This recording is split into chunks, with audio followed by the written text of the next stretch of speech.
Okay, welcome to the deep dive. Today, we're cracking open some very specific source material. We're looking at the blog content from SPB Smart Prompt Builder.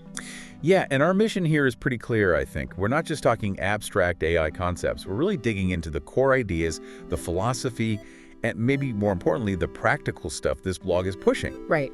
And there's a central theme, isn't there, across all the posts? It's this idea of moving away from just, guessing with AI. Yeah, that random approach. Exactly. Moving from that randomness towards, well, professional level efficiency. And crucially, using AI in ways that are actually profitable. And what really jumps out, I found, is how current this all is. I mean, the posts are dated late October, early November 2025. This isn't looking back, it's very much now advice. Cutting edge stuff for applying AI today and, tomorrow. Absolutely. It's timely. And they don't just give tips, do they? They really frame it as a journey for you, the listener. It's about transformation. A transformation? How? Well, the big takeaway seems to be mapping out that path. Going from being maybe a casual user, someone just playing around with AI, like it's a toy, to becoming what they call a prompt engineer or even a marketing architect.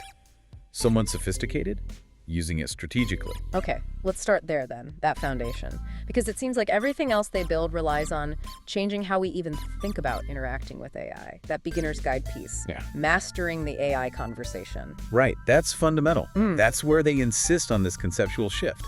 AI mastery isn't just about typing commands. It needs this secret key. The secret key. Yeah, and the key is understanding you're having a conversation. That's the word they use. Not just issuing orders. They literally call prompt engineering the secret key to unlocking AI's full potential. It reframes the whole thing. Conversation versus command. Okay, that feels important, but let's make it concrete. The blog says it helps you move from random guesswork to guaranteed efficiency. What does that random guesswork actually look like for, say, a business user? Oh, it's what most people probably still do, honestly. Like you type in something super generic, write a blog post about AI and marketing. Okay, seems reasonable on the surface. But it gives the AI, the large language model, zero context, right? No audience specified, no format, no particular angle. So the output, it might be grammatically okay, but it's usually, well, pretty useless for anything serious, low fidelity content, basically. So the inefficiency isn't just that it takes time, it's that the output itself is weak. It needs a ton of work afterwards to be usable professionally. Exactly that.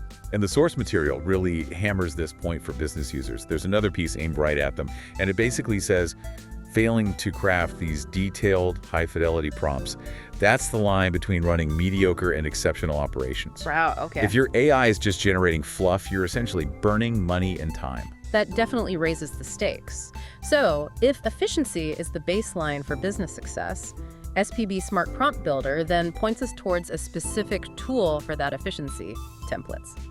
Which brings us to that post. The hidden power of templates. Why every marketer and writer needs AI prompt templates.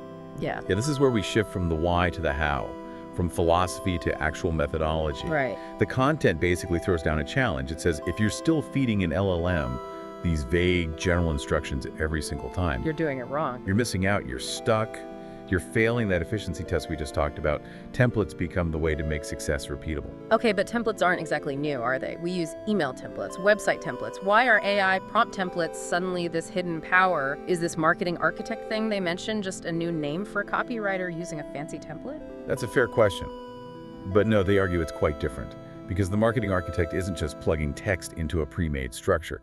They're designing the behavior of the AI. Designing behavior. The blog defines the role as building professional prompts for a high-fidelity content plan. So it's not just writing words. It's about setting up the AI to automate complex strategic tasks reliably. Can you break down what goes into one of these professional high-fidelity prompts? What makes it different from just asking the AI to write something? Sure. The templates they advocate for, they force you to define key elements up front. Things the AI needs to go beyond just general knowledge. You absolutely have to define the role. We're going to act as a... Exactly. Act as a B2B SaaS copywriter for tech audiences. Then the task or goal. Write 500 words comparing our product to competitor X. And crucially, the constraints and format. Constraints like... Things like use 3 H2 headings, or maintain a skeptical tone, or end with this specific call to action link. Details like that. Got it. So you're not just asking for content, you're pre-engineering the output, making sure it fits the strategy. That term, high-fidelity content plan, starts to make more sense now. It's about precision, quality, consistency across the board. Precisely. Think of it like giving a detailed brief and a style guide to an expert, instead of just asking an intern to write something. The template is that detailed brief. It forces the LLM to act like a specialist. Okay, this is where, for me, it gets really exciting because the blog doesn't just stop at making your current job easier or better. It pivots straight into entrepreneurship, that last piece we looked at.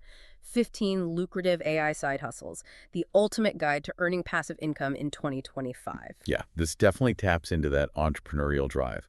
The source talks about the AI revolution not just changing industries, but actively minting a new generation of entrepreneurs. Wow. They position mastering these prompts not just as a skill, but as a direct route to, well, making money, wealth creation. It's pretty bold. 15 ways, they claim, to earn passive income in 2025. Just the number, 15, suggests they think the opportunities are really broad and available, like right now.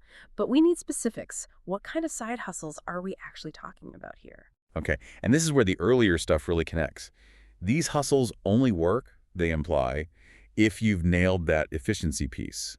If you can generate high-quality, tailored output and do it at scale. Makes sense. So, for example, one big one they mention is creating and selling premium prompt template packs, but for specific niches, vertical specific. So not just generic templates, but like prompt template pack for boutique hotel marketing or something. Exactly, that kind of niche focus. Yeah. Another one they highlight is AI-driven personalized outreach campaigns, cold outreach. How does AI help there specifically? Well, because you've mastered templates and the conversation, you can use the LLM to generate hyper-personalized emails or maybe LinkedIn messages, but at a scale that was just impossible before.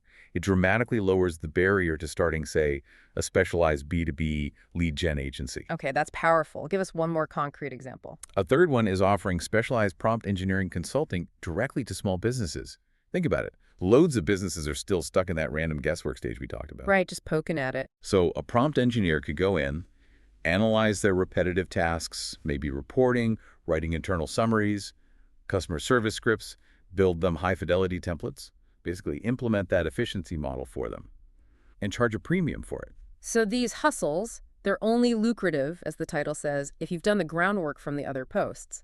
You need the beginner's understanding and the template mastery first. Absolutely. If you're still getting garbage outputs from generic prompts, you can't scale any of these ideas profitably. That efficiency you get from professional prompting is the foundation. It's like an efficiency multiplier, isn't it? It really is. If your prompt gives you a result that's 90% usable, 80% of the time, think of the hours saved compared to getting something that's maybe 40% usable and needs heavy editing every single time. That saved time is the side hustle opportunity. Okay, let's tie this all together then. What the SPB Smart Prompt Builder blog seems to do is take you, the reader, on this really structured path. Starts with understanding the fundamental AI conversation. Getting that concept right first. Then mastering the tools, like templates, to guarantee that high-fidelity professional output. Building the practical skills. And finally, showing you how to leverage those advanced skills to actually generate income to become entrepreneurial with AI. Yeah, the core thread through it all is that efficiency, real measurable efficiency, achieved by mastering the prompt, isn't optional anymore. It's mandatory. It is the new baseline. It's the baseline for succeeding in marketing, in business today. It's what moves you past just being curious about AI to being genuinely competent and strategic with it. Absolutely. So here's something for you, the listener, to think about based on all this. What specific task, maybe a repetitive one, in your job or your business right now is still running purely on that random guesswork model? Yeah, where you just kind of winging it with AI. And then ask yourself, what would be the immediate benefit in saved time or maybe even direct revenue if you applied a high-fidelity content plan, a structured prompting approach to that specific task starting tomorrow? And maybe, if you feel like you're already getting efficient, perhaps it's time to look at those side hustles. Which one of those three we mentioned, the template packs, the outreach generation, the consulting, or maybe one of the other 12 they list? Which one could you explore first to put that efficiency to work for your own bottom line? Lots to think about. Go put that knowledge to work.